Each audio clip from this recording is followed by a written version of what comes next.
In this problem, it says the length and width of a large picture are respectively 18 inches and 12 inches. If each dimension is reduced by x inches to make the ratio of length to width 5:3, what is the value of x? Pause the video and continue watching to see how I would solve it. Alright, so the first thing that I would do is I would write down 18 to 12. And then it says it's reduced by x inches, so both dimensions are reduced by x inches. So 18 minus x to 12 minus x. And it corresponds to the ratio of 5:3. So over 5 and over 3.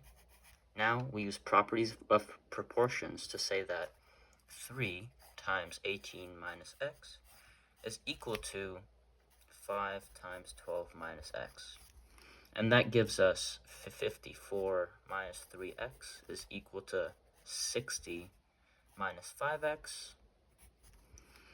We subtract 54 from both sides, minus 54 minus 54.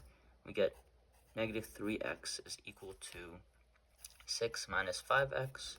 We add 5x to both sides, and we get 2x is equal to 6, and that x is equal to 3. And that's the answer to this question. It says, what is the value of x? We circle D. That's 3.